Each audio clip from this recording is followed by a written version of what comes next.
What a night for the Golden State Warriors. And what a preseason it's turning out to be.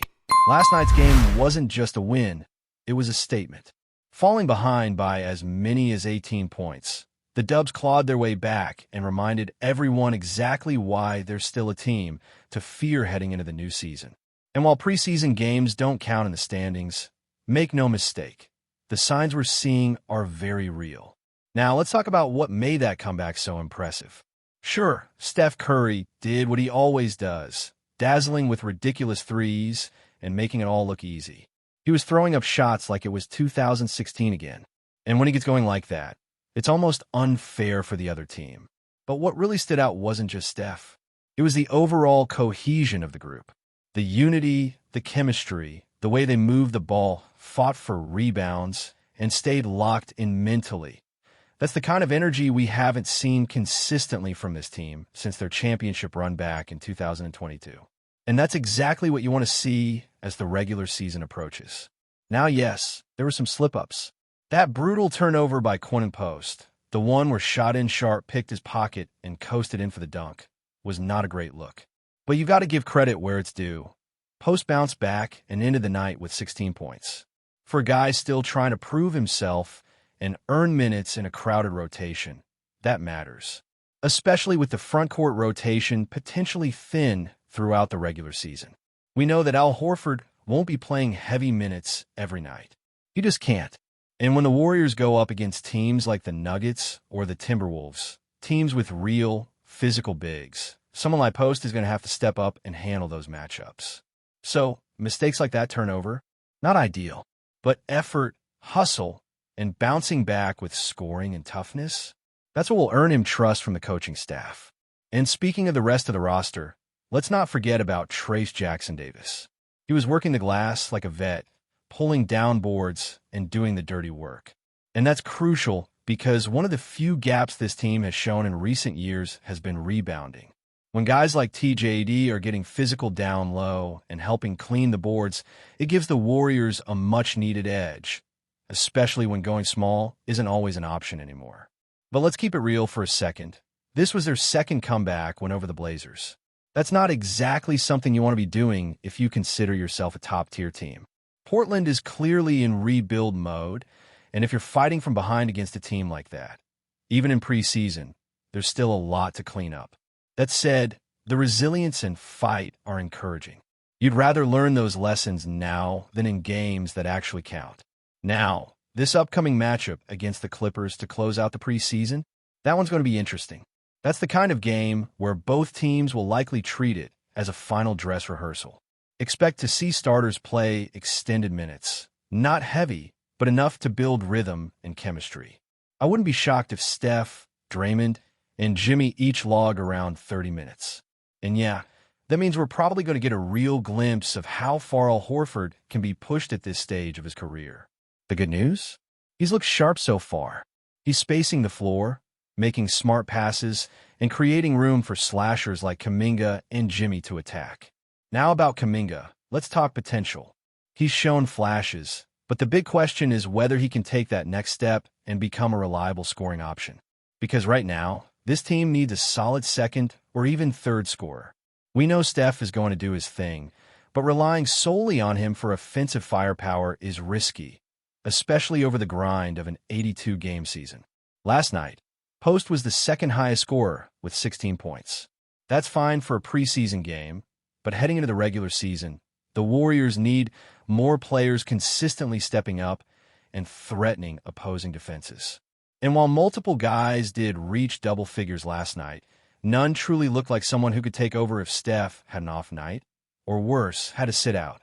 And that brings up a valid concern. When Steph gets doubled or trapped, something we've seen countless teams do over the years, who becomes that second weapon? Who can carry the offensive load when the defense is geared entirely towards stopping number 30? Jimmy is a workhorse, no doubt about it.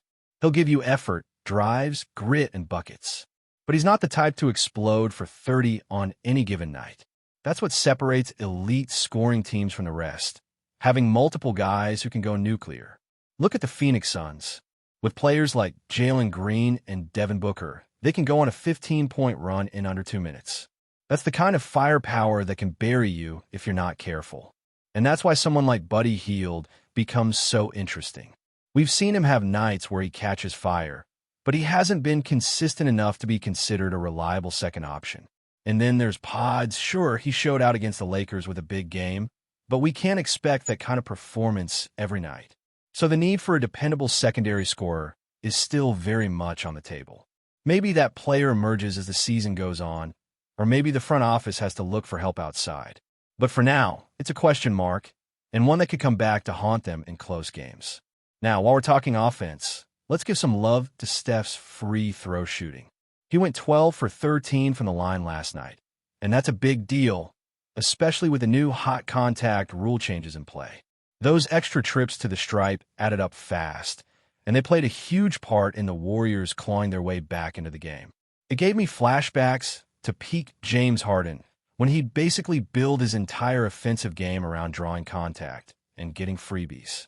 If Steph continues to adapt and take advantage of these rules, that's going to be a massive weapon during the regular season. And that's why Friday's game against the Clippers could give us some real insight. If Steph gets back to the line a dozen times again, we'll know this isn't a fluke, it's a strategic shift. And honestly, that could change the way this team plays. More free throws mean more points without the clock running, which could be crucial in tight games, especially against teams that like to slow the pace or grind it out in the half court.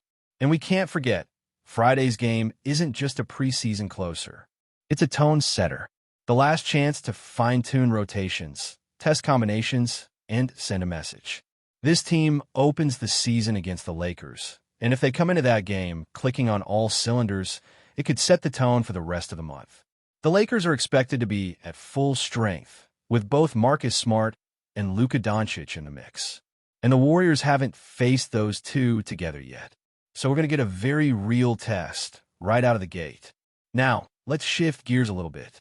There's been a lot of chatter about those ESPN projections. Yeah, I saw that article too, the one that has the Warriors finishing first overall in the league. 59 wins? That's a bold take, especially when you've got so much talent around the league, from young teams like the Thunder to veteran squads like the Clippers. But you know what? It's not as far-fetched as it sounds. The reasoning behind that projection actually makes sense. ESPN pointed out that while other teams may have more raw talent, they also come with more question marks. Chemistry issues, injury concerns, coaching changes, all of that adds uncertainty. Meanwhile, the Warriors have continuity, experience, and fewer red flags. Add in a full offseason with Jimmy and the addition of smart veterans like Horford, and you've got a formula that could legitimately win a lot of games. Now, do I think they'll actually finish number one in the entire league? I'm not betting on it, but a top 3 finish? Very possible, especially if they start hot and stay relatively healthy. The article even predicted a 20-7 start by Christmas and a 40-13 mark by the All-Star break. That's the kind of start that makes you dangerous, not just because of the wins, but because it gives your roster confidence. And a confident Warriors team with momentum? That's a problem for the entire Western Conference. Now, there are still areas that need work. Quentin Post has been impressive offensively, but his physicality in the post? Still a concern. Last night, he got bodied a few times by Donovan Clingan, and that's not something you can ignore. Come playoff time, teams are going to feed their bigs in the paint and force Post to defend tough, physical post-ups. And when you've got guys like Victor Wembanyama out there doing freakish things, like blocking shots with a single effortless motion, the challenge only gets harder. The Spurs might not be a title contender just yet, but Wembanyama alone makes them a terrifying playoff opponent. And the Rockets? Another young, athletic team with the right mix of coaching and hunger to cause real problems. As for the Thunder, I'm not as sold. They've got talent, no doubt, but if you're taking 7 games to get past a team like Indiana, that doesn't scream dominance. Playoff series are all about making adjustments and exploiting weaknesses. And right now, the Warriors look more seasoned, more balanced, and more prepared for that grind than most of the so-called rising teams. And yeah, the Clippers are going to be tough too, talent-wise, maybe the deepest team in the league. But they've got their own problems. That whole aspiration scandal, it's not going away. Every post-game press conference, every national headline, It's going to hang over their season until the league wraps up the investigation. That kind of distraction can derail even the most talented rosters. So the Warriors have an opportunity on Friday to take advantage of that noise, come out focused, and send a message before things officially tip off next week. And let's be honest, the Clippers at full strength are scary. Kawhi Leonard, James Harden, Bradley Beal, Chris Paul coming off the bench, plus guys like Brook Lopez and Ivica Zubac anchoring the paint. That's a ton of depth. But if the Warriors can expose even a hint of instability, especially with the drama swirling around them, that could set the tone for their first regular season showdown and beyond. Looking ahead, the Warriors can't afford to let their guard down. As promising as the preseason has looked so far, everything resets the moment that first real game tips off. Wins and losses start to count, rotations tighten, and the margin for error shrinks. That's why this last preseason game against the Clippers matters so much more than it seems on paper. It's not just another warm-up, it's a pressure test. It's a final chance to see who's ready and who's still catching up. And based on the intensity we've seen from Steve Kerr and the coaching staff, they're treating it exactly like that. Before we continue, make sure to leave a like and subscribe to the channel so you won't miss any exclusive Dubs updates. Let's keep going. Whispers have been circulating through the NBA corridors, and if the latest buzz is true, it's a blockbuster that could reshape the Golden State Warriors roster in ways fans didn't see coming. Sources close to the team claim that the Warriors have officially closed their third trade of the season, a move that has left supporters both shocked and intrigued. Jonathan Kuminga, one of the team's most promising young talents, is reportedly on his way out, while the towering Nick Richards is set to make the jump to San Francisco. The rumor mill has been relentless over the past week, fueled by cryptic social media hints and subtle nods from insiders. But if these reports hold any weight, the implications for the Warriors are significant.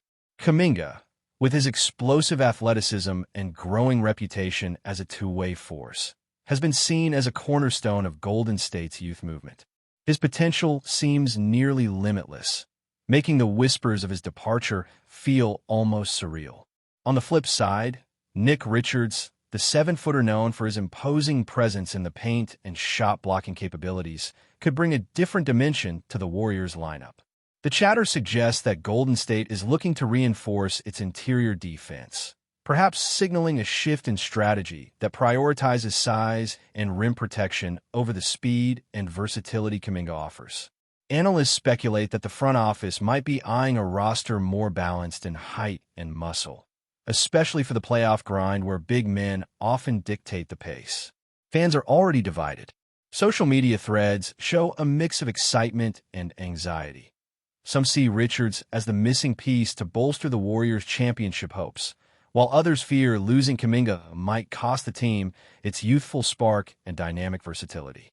Meanwhile, the league itself is abuzz as rival executives quietly study the move, pondering how this swap could tilt the competitive landscape of the Western Conference. Of course, until official confirmation drops, all of this remains in the realm of speculation, but the mere possibility has sent shockwaves through Golden State's fanbase. Could the Warriors really be betting on a new type of roster architecture, swapping youth, and potential for immediate interior strength? The next few days promise to be full of intrigue, rumors, and perhaps a few official statements that could confirm whether this swirling chatter is fantasy or reality.